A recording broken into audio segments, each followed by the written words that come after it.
Buenos días a todos, todas y todos, y buenas tardes a quienes nos están viendo desde España y de otras partes del mundo. Soy Claudia Chamorro Ledín, antropóloga, encargada de contenidos del Museo de la Memoria y los Derechos Humanos, y hoy estoy coordinando el Encuentro Internacional de Museos de Memoria y Derechos Humanos. Les damos una cordial bienvenida al primer Encuentro Internacional de Museos de Memoria y Derechos Humanos. Hoy tenemos una serie de charlas, talleres, mesas de diálogo muy interesantes y con grandes invitadas e invitados. En este encuentro, la participación de ustedes es muy importante. Por eso, queremos invitarles a participar con sus comentarios y sus preguntas a través de nuestro Facebook Live, a través de nuestro canal de YouTube y a través de la página del Encuentro Internacional. Agradecemos la presencia de todos los sitios de memoria, museos y participantes de Latinoamérica, España y el mundo. Queremos agradecer especialmente a las instituciones que han hecho posible el encuentro, al Ministerio de las Culturas, las Artes y el Patrimonio de Chile, a la Embajada de España y el Centro Cultural de España en Santiago, y a la Agencia Española de Cooperación Internacional para el Desarrollo, a la Embajada de la República Argentina en Santiago, a la Coalición Internacional de Sitios de Conciencia, a la Federación Internacional de Museos de Derechos Humanos Latinoamericana, FINLA, a la Red de Sitios de Memoria Latinoamericanos y Caribeños, RESLAC, y a la Coalición Internacional de Museos, en particular a ICOM Chile. A continuación, invitamos a entregar unas palabras de bienvenida a Francisco Esteves Valencia, director ejecutivo del Museo de la Memoria y los Derechos Humanos. Gracias, Claudia. Y sí, estamos muy contentos con esta ya primera actividad nuestra de este Encuentro Internacional de Museos de Memoria y Derechos Humanos. Ha sido una preparación muy participativa, y quisiera en esta oportunidad, en primer lugar, saludar a quienes nos acompañan en el salón plenario del museo, al ministro Javier Lareo, ¿no es cierto?, el jefe de la Cancillería de la Embajada Argentina, a Juan Pablo Fasano, de la Secretaría también de la Embajada Argentina, a Jorge Peralta, que es el encargado de negocio de la Embajada de España en Santiago, a Paula Palicio, directora del Centro Cultural de España, a Sergio Carranza, que es el cónsul general y consejero cultural de la Embajada de España, y a quienes nos están acompañando en esta actividad inaugural. Efectivamente se trata de este encuentro internacional de museos de la memoria y los derechos humanos, que tiene lugar acá en Santiago de Chile, en esta modalidad presencial virtual, Claudia, que es como una modalidad que está con nosotros ya desde hace un tiempo, y que nos permite, bueno, tener un diálogo entre las personas que están asistiendo directamente y quienes se encuentran en otros países. Especialmente lo interesante de este encuentro es que hay representantes en general, en los distintos paneles de España, de Colombia, de Brasil, de México, de Argentina, de Uruguay, de Perú, de Bolivia y de Chile.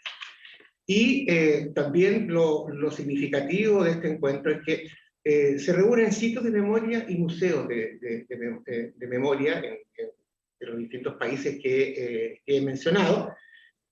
Las temáticas que se van a abordar en este encuentro son totalmente pertinentes y urgentes. Se quiere trabajar en la temática de la museografía participativa. Para nosotros eso es un gran desafío, que museos no verticales, sino que abiertos a la participación social, ciudadana, a los temas de educación para la memoria y para los derechos humanos. Esto hay que conversarlo, trabajarlo, discutirlo en tiempos actuales de urgencia. O sea, ya no se trata de museos que puedan hablar de temáticas antiguas solamente, también hay que hablar de temáticas actuales. O, dicho de otra manera, cómo los grandes desafíos de memoria, derechos humanos, nos permiten unir pasado, presente y futuro. Nos interesa también en esta oportunidad abordar los nuevos desafíos temáticos que estas instituciones tienen que trabajar. En Chile, por ejemplo, pero también en América Latina, se abren conversaciones urgentes, demasiado interesantes, demasiado importantes, en los temas de memoria y feminismo, en los temas de los pueblos indígenas, en los temas de las y los migrantes. son temas de urgencia, pero que tienen que ver con nuestra identidad como instituciones. Este encuentro se hace con el apoyo de la Dirección General de Memoria Democrática de la Presidencia de España, la Coalición Internacional de Sitios de Conciencia, la Red de Sitios de Conciencia en Latinoamérica y el Caribe, RELAC, ICOM Chile, la Embajada Argentina en Chile y la Federación Internacional de Museos de Derechos Humanos de América Latina. De modo que, bienvenidas, bienvenidos, bienvenidas a este primer encuentro internacional de museos de memoria y derechos humanos. Gracias. Muchas gracias, Francisco. A continuación, invitamos a entregar unas palabras de bienvenida a Jorge Peralta Montparler, encargado de negocios de la Embajada de España en Santiago.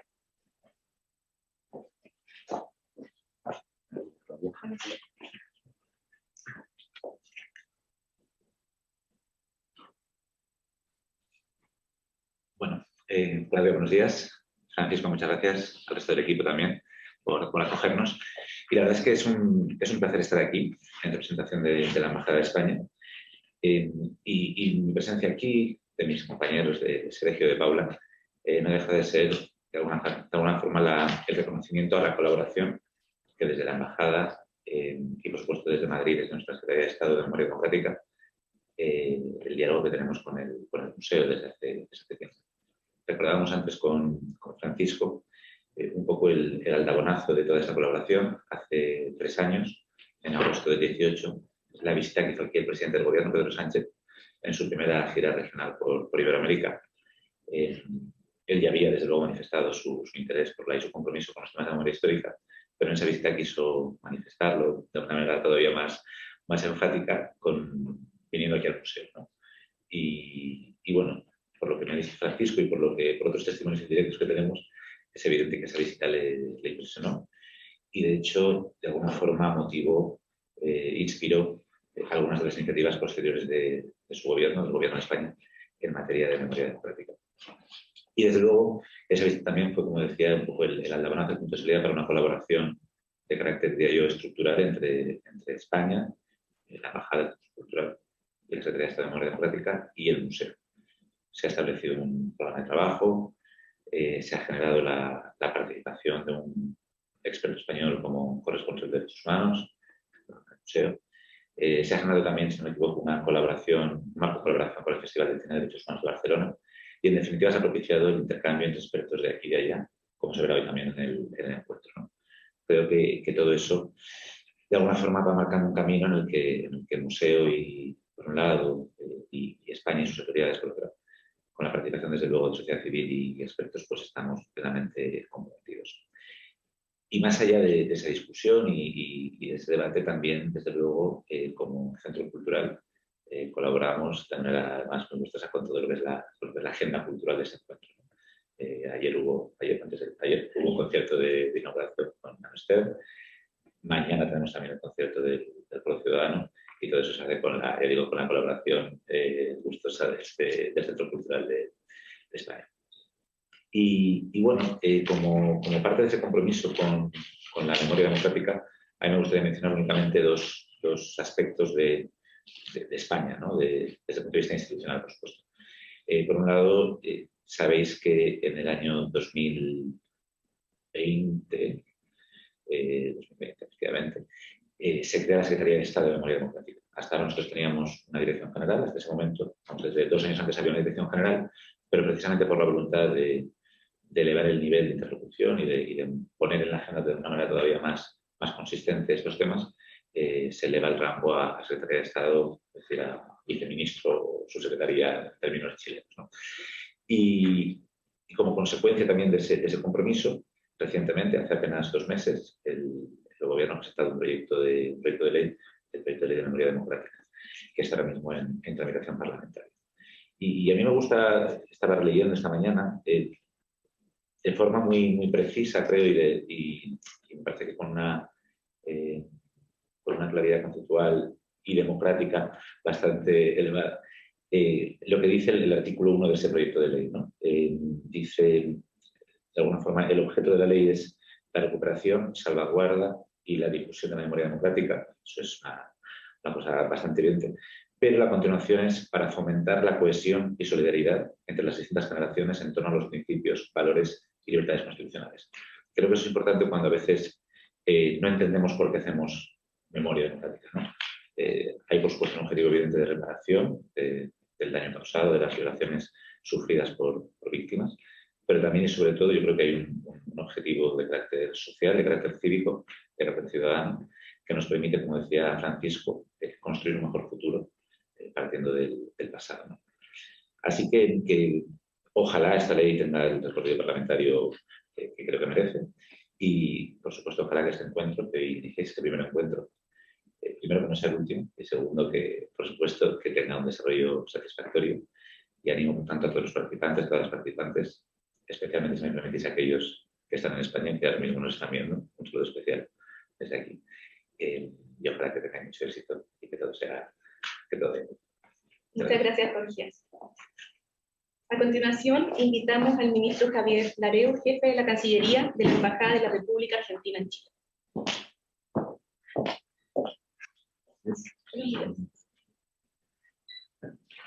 Bueno, tengan todos y todas un muy buen día. Les agradecemos que nos hayan invitado a participar de la apertura de este primer encuentro internacional de Museo de Memoria y Derechos Humanos. Felicitamos también al Museo de Memoria y Derechos Humanos de Chile por su 10º aniversario. Sé que están en el 11º aniversario, pero estuvimos en pandemia y no pudimos celebrarlo debidamente. Como ustedes saben, la Trinidad de Memoria, Verdad, Justicia es una trinidad de concepto que no solo guía las políticas públicas o buena parte de las políticas públicas de mi país, sino que tiene una dimensión exterior que se traduce en múltiples facetas. Voy a recordar solamente dos. Una, la campaña internacional por el derecho a la identidad, que promueve el reencuentro con la identidad de más de 3 centenares de niños desaparecidos, que es una campaña que promueve no solo la Cancillería Argentina, sino que también la Comisión Nacional por el Derecho de la Identidad y la Asociación de Abuelas de Plaza de Mayo. Otra faceta en la cual esta política de Estado se encuentra presente la tenemos en la nominación del Museo Sitio de Memoria ex Centro de Detención, Tortura y Exterminio, ex-ESMA, que es una nominación en la cual múltiples organismos y estamentos del Estado y la sociedad civil argentina han venido trabajando desde hace más de 6 años, en particular la propia dirección del museo, la Secretaría de Derechos Humanos y organismos de sociedad civil, mancomunadamente con la Cancillería Argentina, la Comisión Argentina de Cooperación con la UNESCO, entre otros organismos. Postulación que ha recibido afortunadamente múltiples apoyos. Quiero destacar el respaldo de organizaciones chilenas, del Museo de Memoria y Derechos Humanos de Chile, la Corporación Parque de la Paz de Villa Grimaldi, la Red de Educadores y Educadoras de Chile y el Servicio Nacional de Patrimonio. Nos congratulamos de este evento, de la participación de personajes argentinos y oriundos de Argentina, en particular la propia directora del Museo Sitio de Memoria ESMA, doctora Alejandra Nastal, que cerrará uno de los paneles. Y bueno, sin más, los felicitamos por la iniciativa y espero que tengan en estos 2 días de trabajo una fructífera labor. Muy buenos días. Muchas gracias, Javier. Bueno, muchas gracias a todas y todos y a todos quienes nos están mirando. Ahora en unos instantes vamos a iniciar nuestra primera charla magistral con la escritora dramaturga Nona Fernández y con las ilustraciones en vivo de Sol Díaz. Así que sigan acompañándonos. A continuación vamos a dar inicio a nuestra primera charla magistral. Se trata de un encuentro con Nona Fernández junto a las ilustraciones en vivo de Sol Díaz. Para mí es un placer presentarlas. Soy admiradora del trabajo de ambas. Voy a leer una breve reseña de ambas. Nona Fernández Silanes nació en 1971 en Santiago de Chile. Es actriz y escritora. Como escritora ha publicado diversos libros, entre los que destacan las novelas Mapocho, ganadora del Premio Municipal de Literatura, Space Invader, finalista del National Book Award, Chilean Electric, ganadora del Premio Mejores Obras Publicadas del Consejo Nacional del Libro, La Dimensión Desconocida, distinguida con el Premio Sor Juan Inés de la Cruz, otorgado por la Feria del Libro de Guadalajara, y sus recientes trabajos Voyager y Preguntas Frecuentes. Sus libros han sido traducidos al inglés, francés, alemán, italiano, sueco, griego y portugués. Es autora de las obras de teatro El Taller y Liceo de Niñas.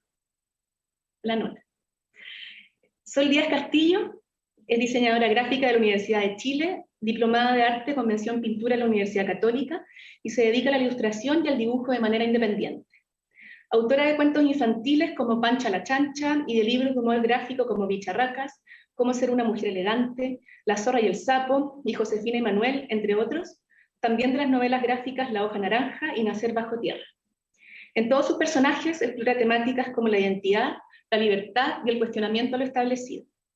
Es creadora de la serie de animación infantil Telonio y sus demonios, dibujante en vivo junto a la banda de jazz La Orquesta del Viento y coanimadora del podcast de cómic femenino La Polola, y parte del grupo de creadoras de Revista Brígida, donde se publican historietas hechas por mujeres.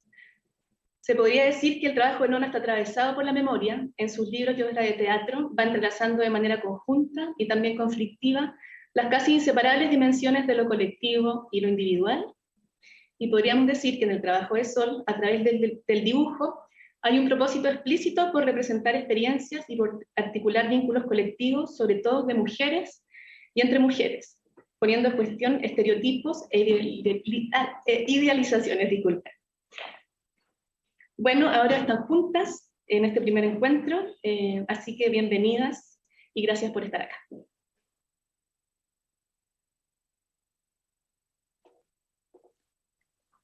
Muchas gracias, Claudia. Las dejo. Perfecto, aquí quedamos. Comparto inmediatamente. Abrazos. Bueno, yo mientras la Sol no se prepara, voy a saludarles, por supuesto. Hola a todas, a todos, a todes. Una gran alegría estar aquí esta mañana compartiendo con ustedes. Debo, por supuesto, agradecer al encuentro por la invitación, por habernos dado esta posibilidad de partir esta charla juntas con la Sol aquí con ustedes. Exactamente, Sol, muchas gracias. Y pensamos mucho qué podía ser atractivo y pertinente para partir esta jornada, ¿no? ¿Qué podíamos ofrendarles? ¿Qué podía hacer sentido?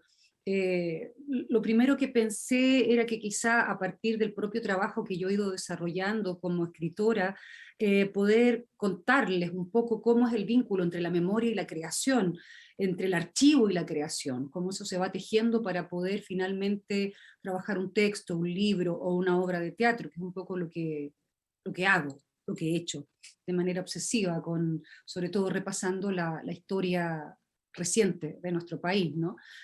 Pero estamos en un momento tan efervescente aquí en este territorio, tan extraño, tan interesante, tan vertiginoso, un momento constituyente sin duda, en el que el pasado se hace muy presente, más presente de lo habitual, un momento donde los tiempos se han revuelto un poco, y donde estamos como país, como este país sede, que estamos aquí de anfitriones y anfitrionas, estamos en una especie de recapitulación, ¿no? Observando mucho acerca de lo que hemos sido, de lo que somos, de lo que hemos hecho, de lo que no hemos hecho, de las deudas que tenemos como sociedad con nosotros, con nosotras mismas. Y eso lo vuelve un momento muy interesante a observar.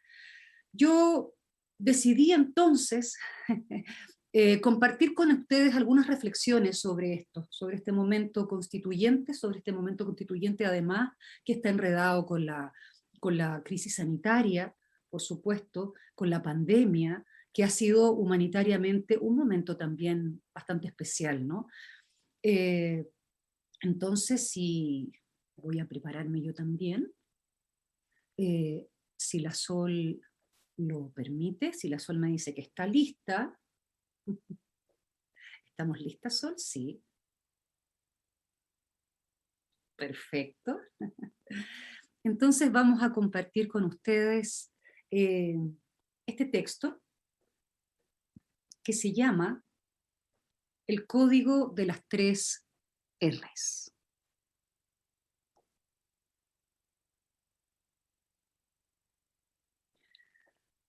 Pensar a ciegas, tanteando un punto donde afirmarse en medio de un tiempo hecho pedazos. El futuro se ha puesto en pausa, avanzamos hacia él con incertidumbre, mientras el presente se desbarata a diario y con él la fantasía de control en la que creíamos movernos. Revuelta social, proceso constituyente, pandemia y debacle ambiental enredadas para suspender cualquier interpretación de la realidad.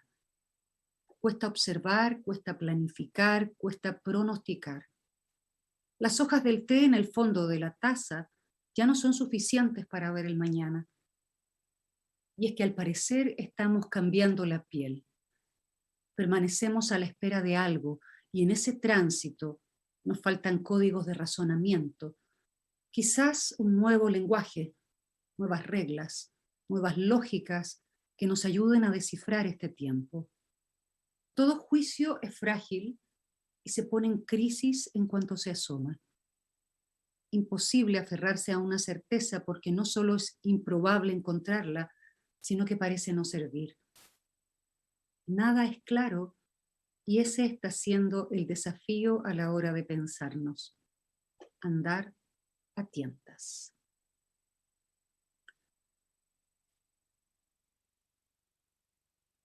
En la jerga ecológica, que a estas alturas de la debacle ambiental todas debiéramos manejar, la regla de las 3 R se sugiere como una clave para cuidar el medio ambiente y generar la posibilidad de un futuro en el planeta. Ahí donde la sociedad de consumo nos invita a usar y desechar, incrementando el volumen de basura de forma desorbitada, aparece este código de letras, este ronroneo escritural que nos invita a hacer un giro en la mirada para plantearnos una forma distinta de relacionarnos con nuestro entorno. Reducir, reutilizar y reciclar. Así propone la pauta. Reducir el consumo y la producción, comprendiendo que en la basura diaria se encuentran los recursos que dentro de muy poco echaremos de menos. Alargar la vida útil de las cosas, reutilizándolas y entregarles una segunda oportunidad a partir del reciclaje.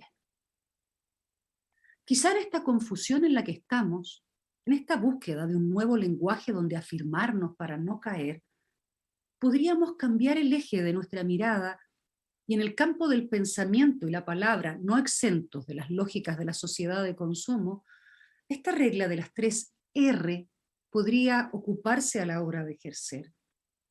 En la sobrepoblación de escritos que analizan y pronostican el futuro, en el despliegue de teorías que disponen posibilidades de presente y mañana, en columnas políticas, charlas, encuestas, ponencias, cursos, programas presidenciales, inundando las vitrinas y las redes sociales, exhibiéndose en este culto a la mercancía en el que nos enseñaron a pensar y a escribir. ¿Qué pasa si en vez de ofrecer algo nuevo, reconocemos con R y observamos mejor lo que ya existe? ¿Qué pasa si en vez de inventar, profundizamos en lo que ya está? ¿Qué pasa si desbaratamos el tiempo lineal y replanteamos? ¿Qué pasa si recuperamos? ¿Qué pasa si buscamos respuesta en lo ya hecho? ¿Qué pasa si registramos en lo recorrido? ¿Qué pasa si escarbamos en nuestra propia basura? ¿Qué pasa si detenemos las fábricas, si dejamos de producir para restaurar? ¿Qué pasa si asaltamos las formas de producción pauteadas por el mercado y reducimos, reutilizamos y reciclamos.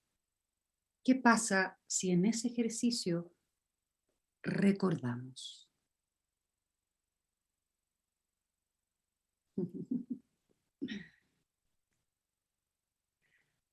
Las mujeres aymara cargan a sus hijos en la espalda.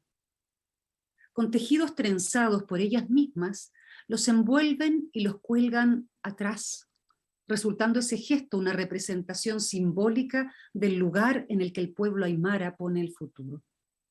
Ese pedacito de humano que encarna el mañana viaja en el revés de su madre, suspendido en la sombra del tiempo, en ese lugar desconocido que es imposible de ver porque aún no sucede.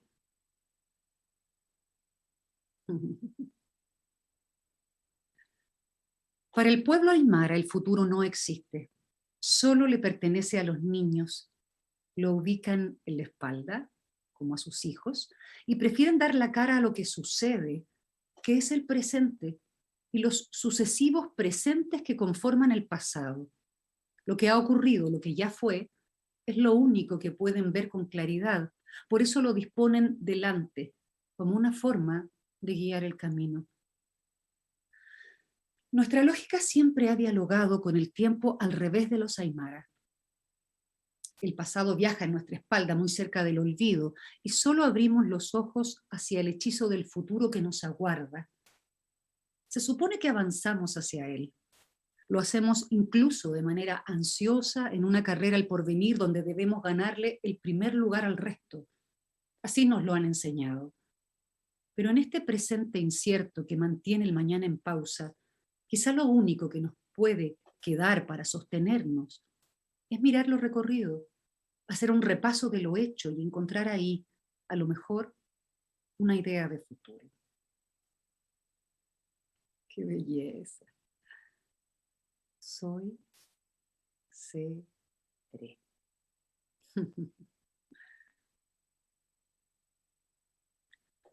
En la madrugada del 5 de septiembre de 1970, hace 51 años, el recién elegido presidente de Chile, Salvador Allende Gossens, se asomó en un palco improvisado de la Federación de Estudiantes para dar el que sería su primer discurso como líder del país.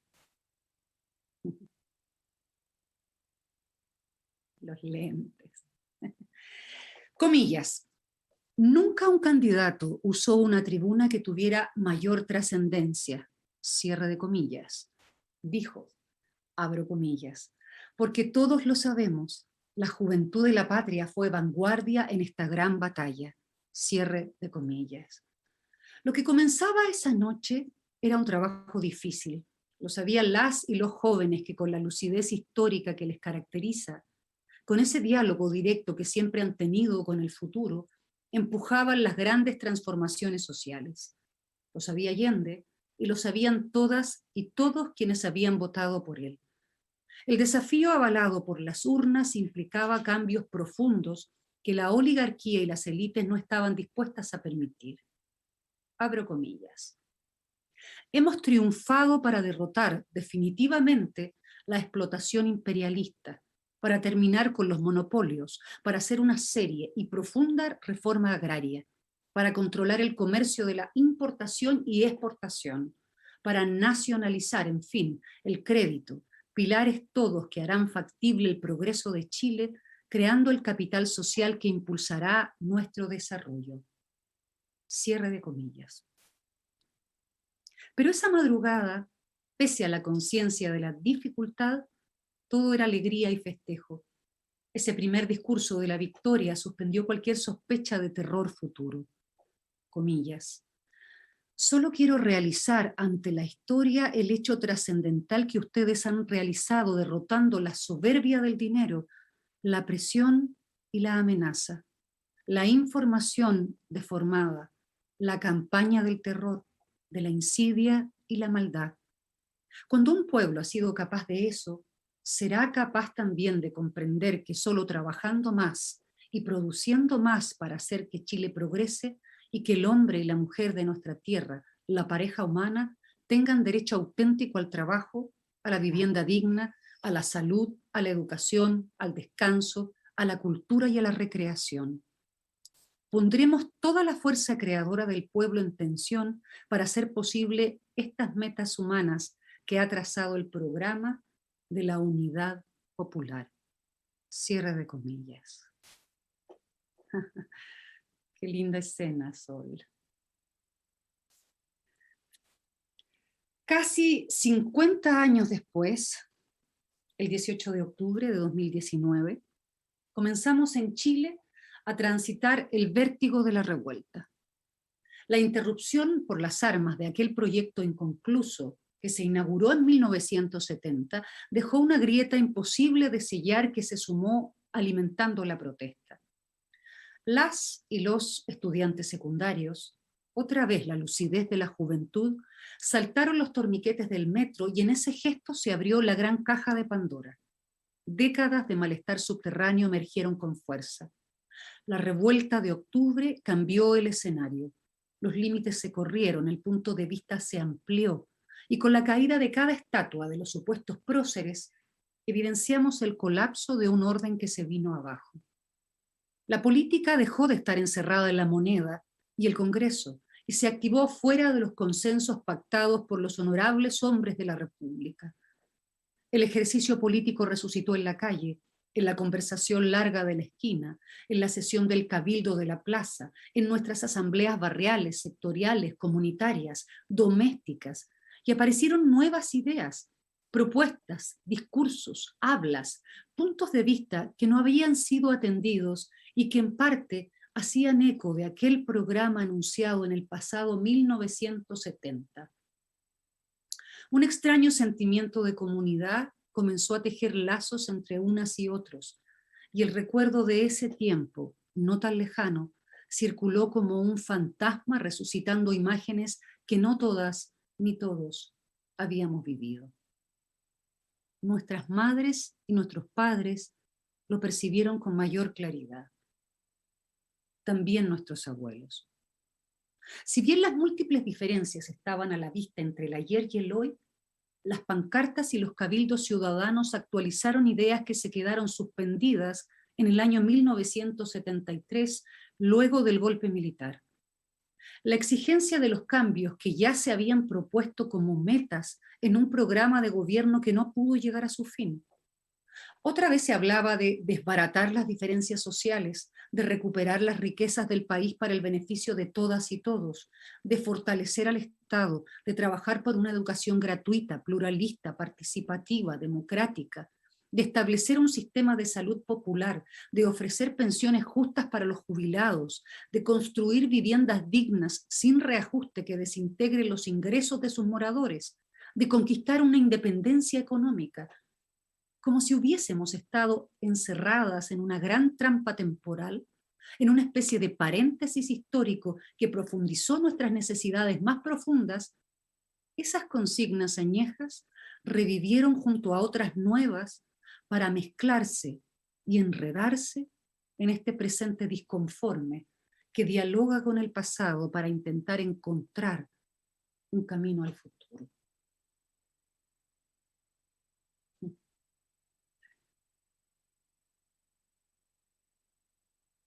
Huenumapu es el nombre que el pueblo mapuche le da al firmamento. La tierra de arriba, el lugar donde viven los espíritus de nuestros antepasados. Todos aquellos que alguna vez pisaron el mundo y que ahora desde allá arriba nos protegen. El lugar donde llegan los que no transgreden el orden natural de las cosas, convirtiéndose en halcones o cóndores del sol. Para el pueblo mapuche, los muertos son los poseedores de la sabiduría. Los ubican arriba porque ahí la perspectiva es amplia y se ve mucho mejor. El pasado está por encima, protegiendo y entregando luz en un ejercicio activo. El pasado es fundamental en su manera de ver el mundo, y tanta bandera mapuche circulando en la revuelta social, reemplazando a la de los partidos políticos, tanta estrella de 8 puntas, ahí está la estrella de 8 puntas, Tanta estrella de 8 puntas, iluminando las calles, quizá entre otras muchas lecturas de sentido, tenga que ver con la importancia del pasado encendiendo la energía de la protesta. Los pastores en los campos, en las zonas donde la contaminación aún no ha llegado por completo, conducen sus rebaños dejándose guiar por las estrellas. Marcan sus rutas mirando esas luces lejanas que no son más que destellos de cuerpos astrales que ocurrieron hace millones de años. Según la distancia de cada estrella, podemos hablar incluso de miles de millones de años atrás. Reflejos de astros que pueden haber muerto o desaparecido. La noticia de eso no nos llega aún, y lo que vemos es el brillo de una vida que quizás se extinguió sin que lo sepamos. Haces de luz que fijan el pasado ante nuestra mirada como las instantáneas familiares que guardamos en un álbum fotográfico. El brillo de ese pasado es parte de nuestro presente. Está ahí, sobre nuestras cabezas. Y así como lo piensa el pueblo mapuche, ilumina como un faro nuestro futuro. Desde el mismo Huenumapu, desde el lugar donde viven nuestros antepasados, caídas e instaladas en miles de banderas que recorrieron las calles, el país se llenó de estrellas y con ellas de una luz fantasmal. La luz de la revuelta es en gran parte la luz de nuestros muertos, la luz de lo que ya ocurrió, la luz de esos sucesivos presentes que configuran el pasado. Así, naturalmente, sin que nadie lo organizara, sin que ningún partido lo mandara, sin que ningún empresario pagara, la reunión callejera revivió cantos, consignas, gritos, prácticas, ideas y planteamientos que creíamos muertos y sepultados. Los tiempos se enredaron y corrieron por pasadizos estrechos de paredes porosas y difusas que filtraron el ayer y el hoy, proponiendo una energía multitemporal, una vibración cósmica, una explosión espectral, llena de provocación, porfía y desobediencia, un cortocircuito que nos despertó y nos devolvió a la vida.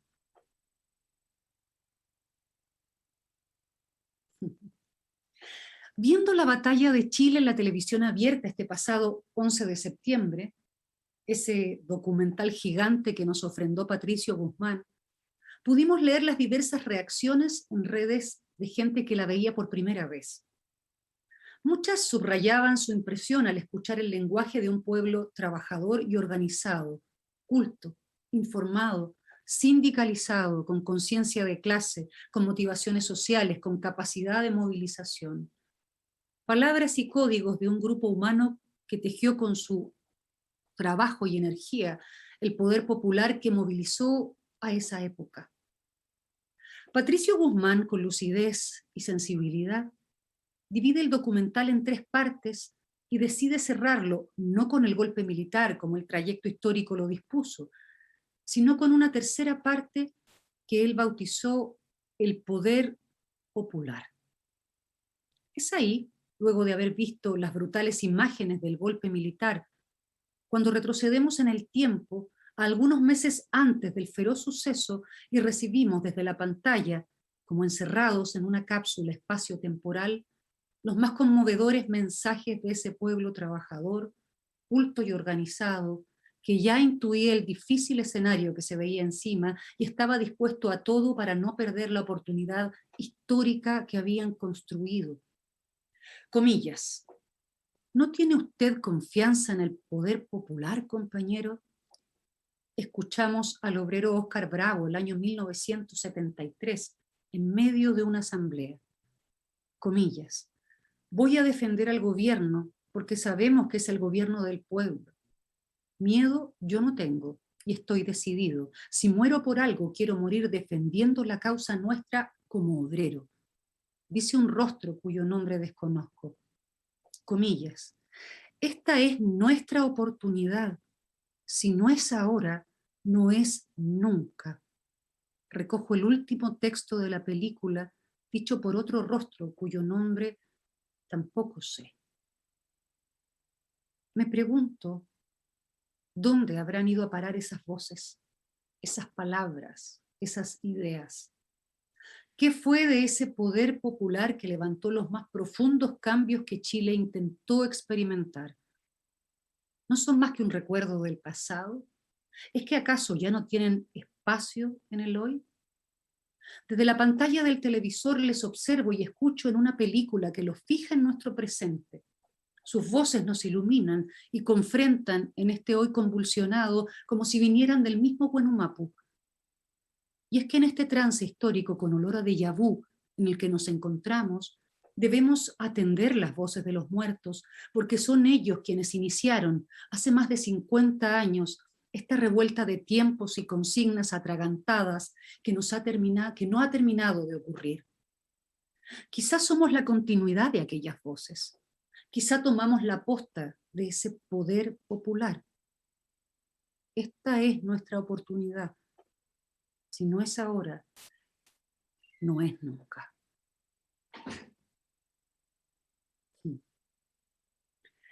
Pero no ha sido fácil. De pronto, de un día para otro, en medio de ese torbellino de creatividad antigua y nueva, de ese diálogo temporal, caímos en el encierro por la crisis sanitaria y nos vimos privadas del ejercicio de la calle y del estimulante intercambio en vivo que hoy estamos por fin recuperando. Durante mucho tiempo las vidas quedaron en pausa. El intervalo se apoderó del tiempo y lo desbarató en una lógica que desafió nuestra propia neurosis por el control. Como si el virus hubiese heredado la energía caótica de la revuelta, o como si la revuelta se hubiera anticipado pavimentándole el camino, el descontrol de la naturaleza nos forzó a ampliar la mirada, a situarnos arriba, en el Huenumapu, junto a nuestros antepasados que todo lo ven, y desde ahí observarnos como parte de un gran colectivo, de un universo orgánico que no gobernamos. Cayeron las estatuas de nuestros supuestos próceres en la revuelta y con ella nuestra soberbia controladora, poniéndonos en el lugar en el que la humanidad siempre se ha movilizado desde el Big Bang en adelante, el del caos. Y aquí estamos ahora, en medio de la incertidumbre, con la única seguridad que nos queda, la de que somos incapaces de dominar la naturaleza. Creemos hacerlo, nos servimos de ella, pero a estas alturas solo nos queda reconocer y respetar el orden natural de las cosas, y en ese flujo quizá lleguemos a transformarnos en halcones o cóndores del sol.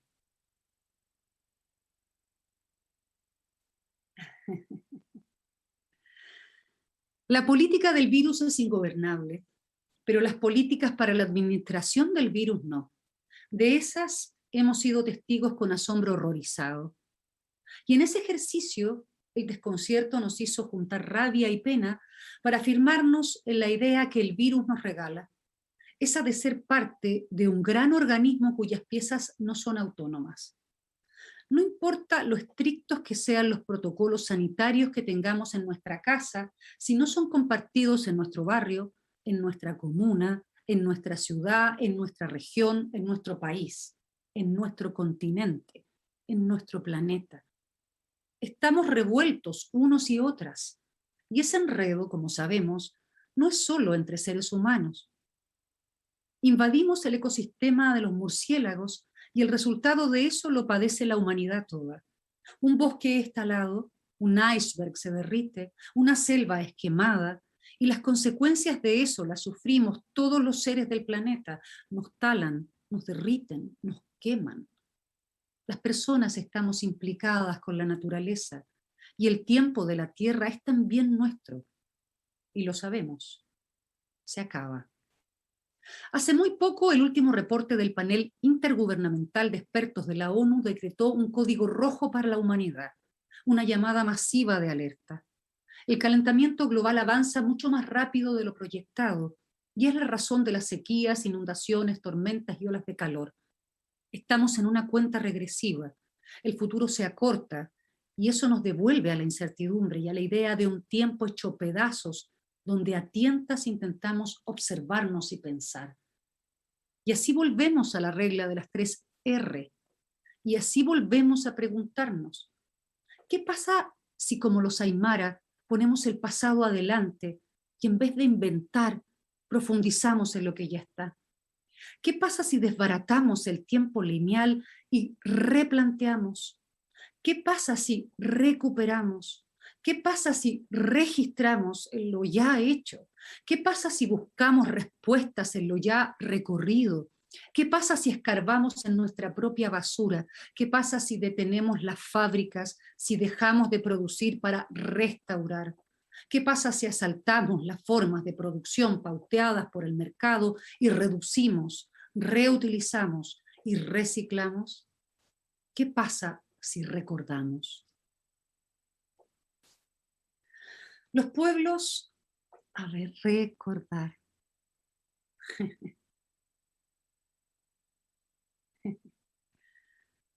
Los pueblos originarios lo han llamado desde siempre el buen vivir.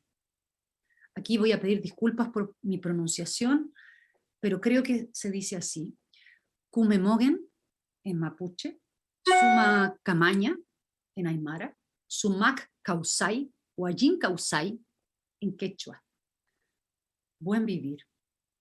Un modelo de vida basado en el derecho a ser las personas que queremos ser, en armonía con la comunidad y el lugar al que pertenecemos. Una forma de habitar el territorio ambientalmente sostenible. Una orgánica comunitaria que se nutre y disfruta de la diversidad, respetando los derechos humanos y los de la tierra como bases fundamentales de convivencia.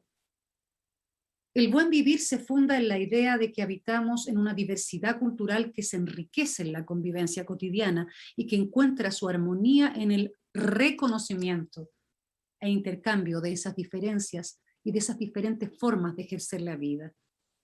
El buen vivir se desarrolla en cooperación del ser humano consigo mismo, con sus pares y con el conjunto de los seres que habitan la naturaleza como partes interdependientes de una entidad indisoluble cuya existencia se delimita a partir de los, las y les otros. La vida que hemos llevado ha postergado nuestro buen vivir en función de las fuerzas económicas, mercantiles, extractivistas que han arrasado con nuestra calidad de vida, con nuestra posibilidad de goce y disfrute, con nuestro entorno, con la vida en el planeta. Incluso han arrasado con nuestra tradición, con nuestra historia y con nuestra memoria. Pero quizá no es tarde y podríamos aplicar la regla de las R, recoger esta herencia que los pueblos originarios nos regalan, reciclarla y levantarla como una clave para pensar y diseñar nuestro futuro incierto. Un futuro donde nos reconozcamos como seres incompletos que solo en el enredo, en la revuelta de unas y otros, entre sí y con la naturaleza, podrá encontrar un lugar posible.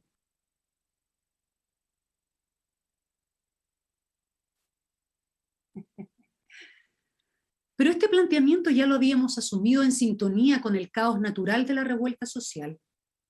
Desde octubre de 2019 dejamos atrás la atomización en la que estuvimos durante tantos años neoliberales y sin caudillos, sin jefaturas, improvisamos múltiples organizaciones comunitarias que dieron cuenta de cómo el poder popular revivía en este nuevo escenario.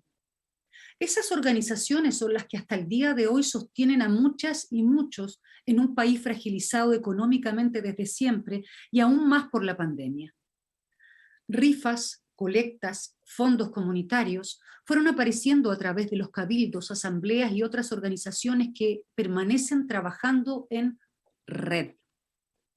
Y como apoyo sustancial para muchos, resucitó también la vieja práctica de las ollas comunes. Como sabemos, ellas tienen una larga trayectoria en Chile. Se iniciaron en la década de los 30 con la crisis del salitre. Más adelante, en los años 60, se asociaron a las tomas de terreno y en los 80, en plena dictadura, adquieren un carácter permanente frente a la necesidad de alimentación, constituyendo un espacio de organización comunitaria y resistencia. Muchos incrédulos dijeron que las ollas comunes hoy eran un invento, mentiras malintencionadas de la izquierda, pero los datos objetivos hablan de cerca de 700 ollas a lo largo de Chile a mediados del 2020. La revuelta, que se escribe con R y podría liderar el código ecológico, reutilizó el concepto de las ollas comunes y lo trajo al presente, resucitando estas organizaciones solidarias de encuentro territorial que enredan voluntades, esfuerzos, historias, prácticas comunales y que en su conjunto configuran un patrimonio cultural difícil de entender para quienes observan la cultura únicamente como un espacio cuantificable y mercantilizable.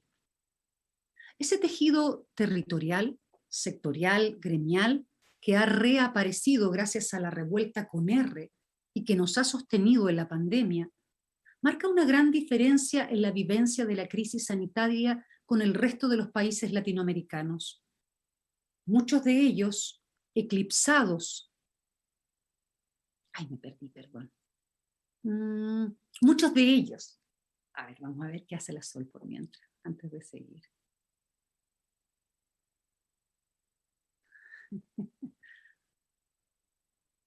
Revuelta.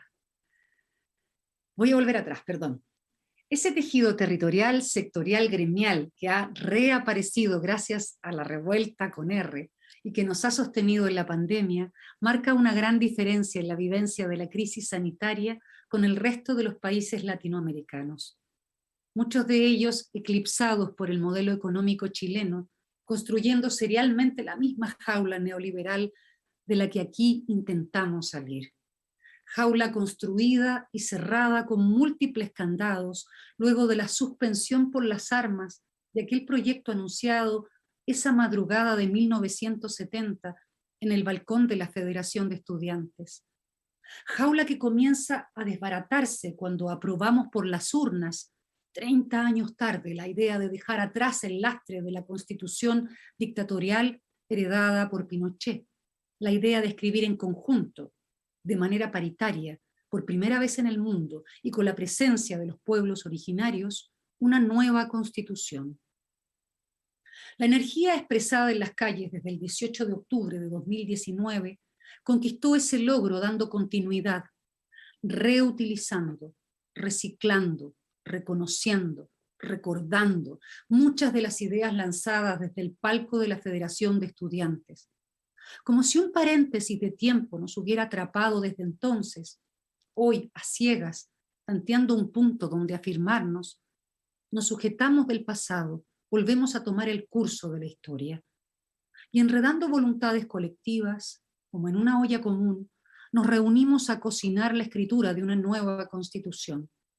Sacamos las cacerolas y las instalamos en el espacio público al que todas y todos tenemos acceso, lejos del encierro secreto de la llamada cocina política, tan desacreditada que hoy requiere salir a la plaza y ventilarse a buscar nuevos ingredientes.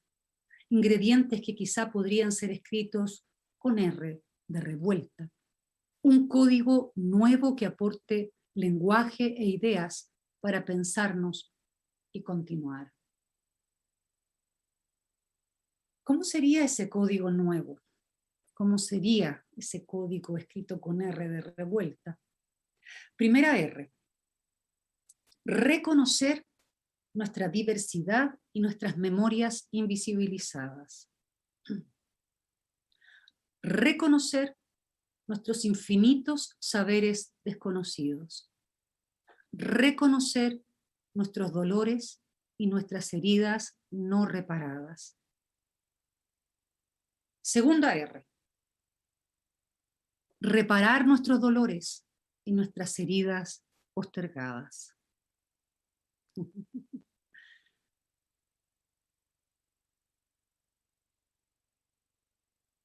Tercera R.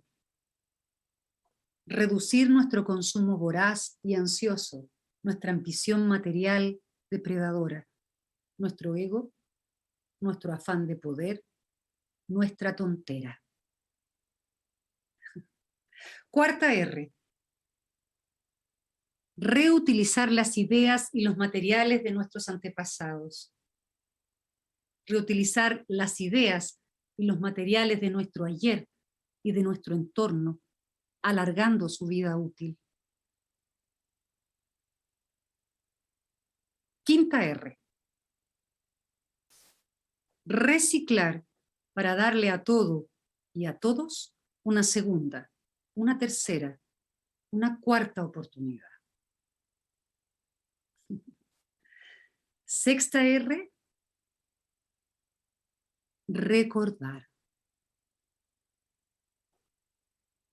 Comillas. ¿Es que usted no confía en el poder popular, compañero? Escucho aquel mensaje desde el pasado. Si no es ahora, no será nunca.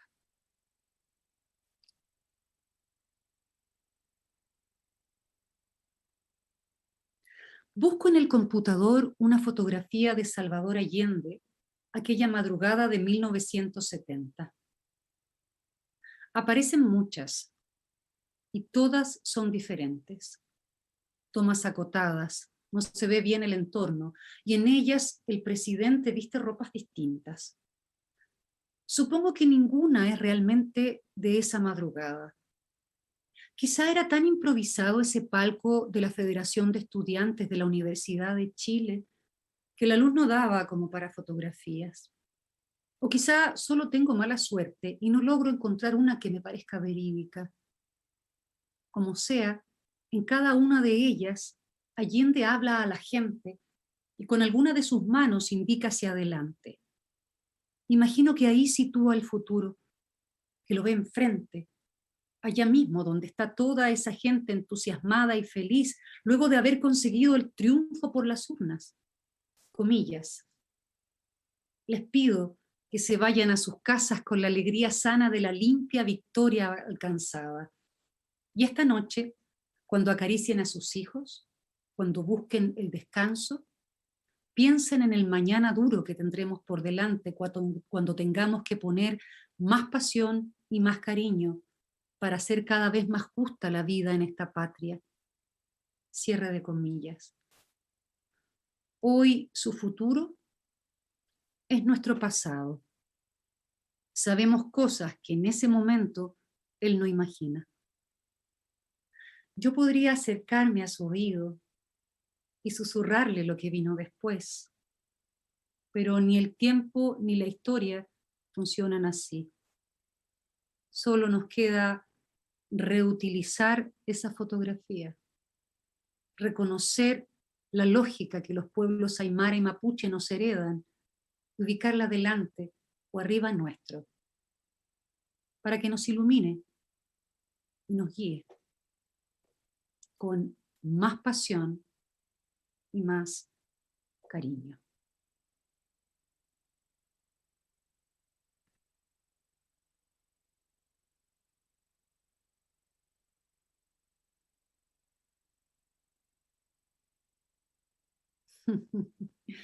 Muchísimas gracias, muchísimas gracias.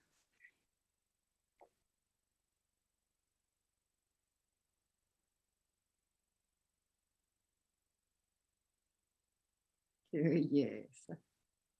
Un aplauso, querida Sol. Un aplauso.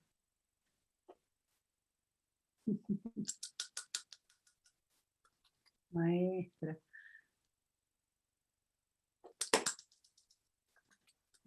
Precioso, precioso. Gracias, gracias, Nona. Un gusto, un agrado viajar con tu texto. Oye, precioso, sí, esto queda registrado, supongo, porque no puede ser que esto se olvide. Tenemos que reciclar este material que acabas de buscar, sí. Apliquemos las R en nosotros día a día, en esto también, por supuesto. Por supuesto. Gracias a las dos. Justo lo que dice la Nona, la gente lo está preguntando por las redes sociales. Voy a leer justo un comentario. Decir que si esto va a quedar o no registrado. Dicen, a la vez que escucho embelesado, me preocupa la conservación de esta maravilla y la memoria viva de todas, todes y todos. ¿Qué menos que conservar y difundir el vínculo? Así que, bueno, hay muchos más comentarios, de ahí se los vamos a hacer llegar. Chiquillas, estamos un poquito en la hora. Wow. Pero decirles que, bueno, muchas gracias, que estuvo bella la intervención de ambas, se generó un diálogo y un encuentro hermoso, inesperado, Y eso, muchas gracias, creo que nos permiten hacer estos tránsitos, ¿no es cierto?, de cómo la memoria nos permite entender nuestro presente y nos permite también proyectarnos a futuro en qué país queremos construir. Así que, bueno, si quieren, igual un minutito más para comentar, algo más, lo tenemos. No, yo, bueno, ya que tenemos poquito tiempo, simplemente volver a agradecer al encuentro, la confianza de ponernos a las dos acá inaugurando en esta primera charla o en esta primera instancia pública. Y agradecerle a la Sol. Creo que fue muy bonito también ir observando, ir tejiendo juntas, ¿no? Creo que vamos a pensar en en esta posibilidad, sí, hermoso juego. No, yo también me sumo al agradecimiento, encuentro una oportunidad muy linda y es bonito también viajar con un texto, viajar con imágenes hacia este lugar de la memoria, como recordar desde distintas sensibilidades, me parece siempre un diálogo enriquecedor a cualquier forma de contar o de cualquier discurso, cualquier comunicación. Así que muchas gracias, yo para un placer estar en esta instancia y sobre todo un honor con la Nona. Lo mismo digo, sí. Y también desearles un gran encuentro, ¿no? Que sea productivo, que sea enjundioso. Reflexivo.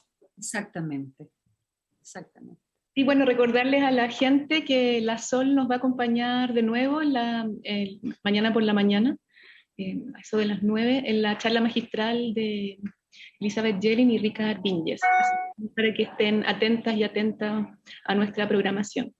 Bueno, Nona, bueno Sol, las despido, ha sido un placer conocerlas estos días y bueno, hoy día ver lo lindo que se generó en este encuentro. Las dejo invitadas y también a la gente que nos está viendo a la siguiente mesa de diálogo, que el tema que vamos a abrir es el rol de los museos de memoria y partimos con una mesa súper interesante sobre museos y participación y cómo ir hacia una museología participativa que involucre a los territorios y a las comunidades. Así que, bueno, chicas, un abrazo. Un abrazo. Y ya nos veremos. Un abrazo, buen encuentro. Buen encuentro, felicidades, suerte.